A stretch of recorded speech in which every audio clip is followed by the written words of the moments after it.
कलयुग क्यों समय नहीं, अवस्था है। 2 स्तर हैं। पहला, शास्त्रीय या कॉस्मिक स्तर। पुराणों में युग वास्तविक ब्रह्मांडीय चक्र के रूप में वर्णित है। विष्णु पुराण से संदर्भ। वहां देव वर्षों की गणना है जो 4, 3, 2, 1 अनुपात में है। मुख्य बात संख्या नहीं, अनुपात है। 4, 3, 2, 1 गिरावट है। पूर्णता से गिरावट त्रेता, गिरावट से द्वंद्व द्वापर, द्वंद्व से घनी पहचान कलियुग। यदि इसे केवल कैलेंडर बना दे तो मुक्ति भविष्य में चली जाती है, मन निष्क्रिय हो जाता है, अभी असंभव हो जाता है। लेकिन गीता कहती है यदा यदा ही धर्मस्य, हर बार जब धर्म गिरता है हस्तक्षेप संभव है। तो इसलिए युग स्थिर बंद प्रणाली नहीं हो सकता। आंतरिक कॉन्शियसनेस स्तर पर समझे तो महाभारत और गीता में युगों के लक्षण मनुष्य के व्यवहार, धर्म और चेतना की अवस्था से जुड़े हैं। शांति पर्व में धर्म के पाद की चर्चा है, वर्ष की नहीं। वहां गुण है, कैलेंडर नहीं। इसलिए ब्रह्मांडीय स्तर पर समय चक्र हो सकता है, आंतरिक स्तर पर युग चेतना की अवस्था है। यदि आप पूछें युग कब बदलता है, सत्य क्या है, तो सही उत्तर है युग आपके भीतर बदलता है। गीता के बाद भी कलयुग क्यों जारी है?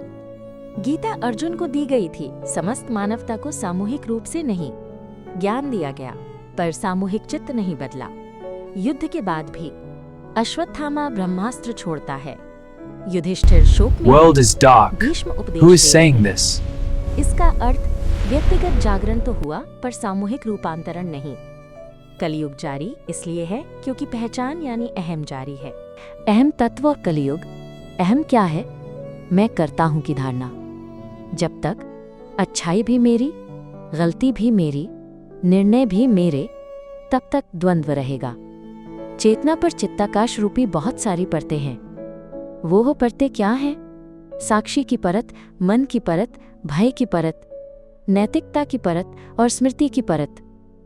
कलियुगी मन यानी मन का वो हिस्सा जो सुनना नहीं चाहता। कृष्ण की वाणी हमेशा है पर अहम पूर्ण पहचान बन गया है। अश्वत्थामा कौन है? द्रोणाचार्य कौशल आधारित ज्ञान सिखाते हैं पर मैं कौन हूं नहीं सिखाते। अश्वत्थामा यानी द्रोण पुत्र यानी संसारिक ज्ञान आधारित शक्ति विद्या जो द्वापर की आहत पीड़ा के कारण प्रतिशोध में है। अश्वत्थामा सामूहिक अहम की भी पहचान है जिसके कारण द्वापर से कलयुग का उदय हुआ। इस अहम का अंत अंदर के कल्कि के जागने पर होगा जिससे आंतरिक कलयुगी अवस्था समाप्त होगी। अश्वत्थामा के पास मंत्र है पर साक्षी नहीं। अश्वत्थामा ब्रह्मास्त्र जानता है पर क्रोध पर नियंत्रण नहीं। आंतरिक अर्थ अश्वत्थामा यानी वो चेतन हिस्सा जो ज्ञान का उपयोग अहम की रक्षा के लिए करता है। इसीलिए कहा जाता है वो अमर है। अर्थ जब तक आहत पहचान जीवित है, आपके अंदर अश्वत्थामा जीवित है।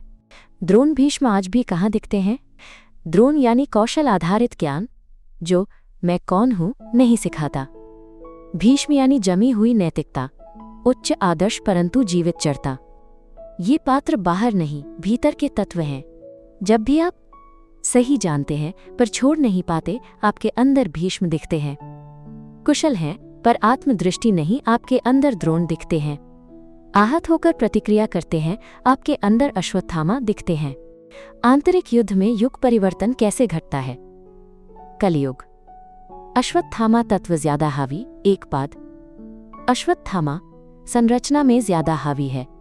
सामूहिक आहत पहचान, हमारे साथ अन्याय हुआ, पुराना प्रतिशोध, स्मृति, पीड़ा। यह एक पाद धर्म अवस्था है। चिदाकाश की न्यूनतम स्मृति और चित्ताकाश अत्यधिक घना। महाभारत में युद्ध समाप्त होने के बाद भी अश्वत्थामा ब्रह्मास्त्र छोड़ता है। अर्थ जब व्यक्तिगत अहं गिर जाता है तब भी सामूहिक पहचान अंतिम झटका देती है। यह शुद्ध कली घनत्व है। द्वापर कर्ण तत्व ज्यादा हावी, 2 पाद। संरचना व्यक्तिगत आहत अहम, मैं सही था। नैतिक आधारित पहचान, ये द्वंद्व की अवस्था है। चिदाकाश और चित्ताकाश बराबर संघर्ष में, सुनने की संभावना थी पर अस्वीकार हुआ। कर्ण का कृष्ण के साथ संवाद, ये द्वापर की पराकाष्ठा है। सत्य सामने है पर पहचान छोड़नी नहीं। त्रेता द्रोण तत्व, भीष्म तत्व ज्यादा हावी, 3 पाद। संरचना ज्ञान आधारित संरचना, मैं जानता हूं पर सत्य से अधिक पहचान से बंधन।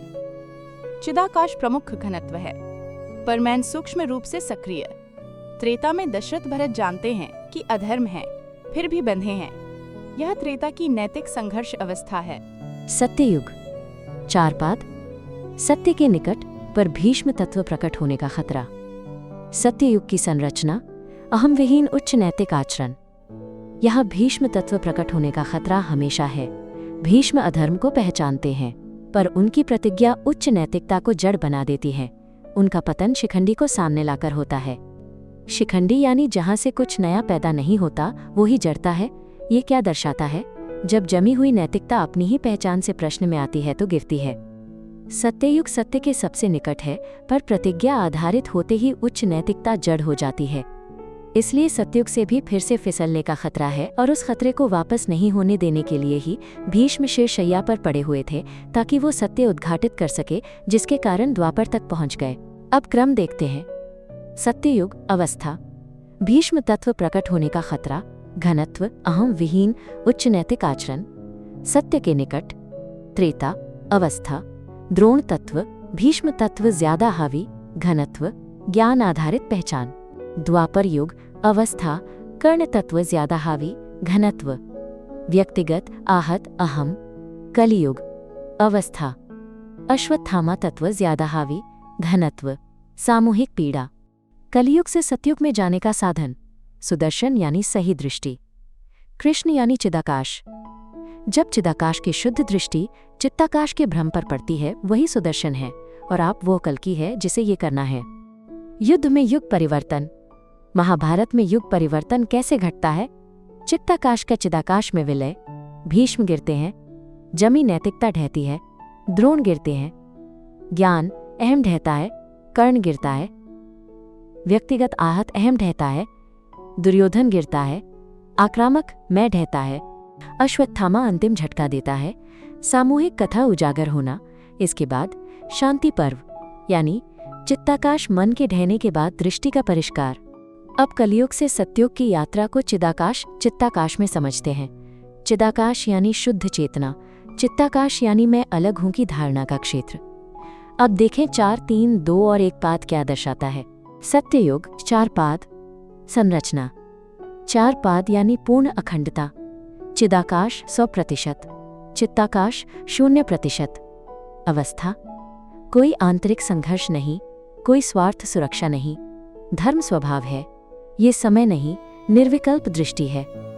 त्रेता युग 3 पाद, संरचना चिदाकाश प्रमुख, चित्ताकाश हल्का उदय, 3 पाद यानी पूर्णता से एक आयाम का विचलन। अवस्था, मैं उभरता है, पर अभी धर्म से पूर्ण अलग नहीं। यहाँ कर्तव्य की आवश्यकता पड़ती है। राम तत्व यहाँ कार्य करता है। द्वापर 2 पाद, संरचना चिदाकाश और चित्ताकाश बराबर शक्ति में 2 पाद यानी अब अंतर द्वंद्व साफ दिखता है। अवस्था, संघर्ष स्पष्ट, भ्रम पहचाना जा सकता है। गीता संभव है, यहाँ संवाद, आंतरिक युद्ध और निर्णायक देखना संभव है। कलियुग 1 पाद, संरचना चित्ताकाश प्रमुख, चिदाकाश का केवल 1 पाद, 1 पाद यानी केवल न्यूनतम स्मृति शेष। अवस्था, पहचान प्रधान जीवन, सामूहिक कथा, भय आधारित संरचना। यह अंधकार नहीं, घनी पहचान है। महत्वपूर्ण बिंदु, युग बाहर बदलते नहीं, अपितु दृष्टि बदलती है। एक ही व्यक्ति, भय में है कलियुग, विवेक में है द्वापर, कर्तव्य में स्थिर त्रेता, अहम विहीन सत्ययुग। यानी युग मनोवैज्ञानिक नहीं, बल्कि चेतनात्मक अवस्था है। संक्रमण से निकलना कैसे होता है? कली से द्वापर, संघर्ष दिखने लगता है, व्यक्ति सुनना शुरू करता है। द्वापर से त्रेता, आंतरिक राज्य जीतना, भूमिका धर्म में बदलती है। त्रेता से सत्य, मैं पूरी तरह विलीन, डिसॉल्व्ड, और चिदाकाश स्वाभाविक हो जाता है। 4, 3, 2 और 1 पाद यह प्रतीकात्मक है। सभी युग एक ही चक्र के आयाम हैं, कोई युग स्थायी नहीं। क्यों 4 से 1 की ओर गिरावट दिखती है? क्योंकि चेतना स्वयं कभी नहीं गिरती। झूठ यानी चित्ताकाश घना होता है, यह चेतना का पतन नहीं, पहचान का घनीकरण है। निर्णायक सूत्र 4, 3, 2 और 1 पाद समय रेखा नहीं है, ये चिदाकाश से चित्ताकाश की ओर घनत्व का संकेत है। और जैसे ही दृष्टि बदलती है युग बदल जाता है। बाहर सहायता की प्रतीक्षा क्यों गलत है? कृष्ण अर्जुन के बाहर नहीं थे, वे सारथी थे, भीतर के साक्षी का प्रतीक। जब तक अर्जुन ने धनुष नहीं गिराया गीता शुरू नहीं हुई। मार्ग देखो कि भय कहाँ बोल रहा है, देखो कि नैतिक आवाज संस्कार से है या शांति से।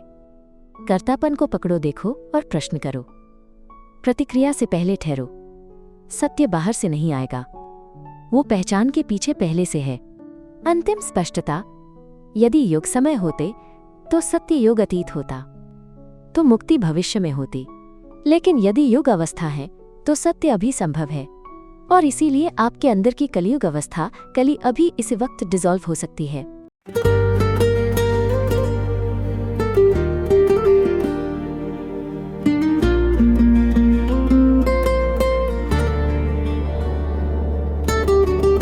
दिन से मिले दिन की तरह तो रात सो गई और हम जग गए।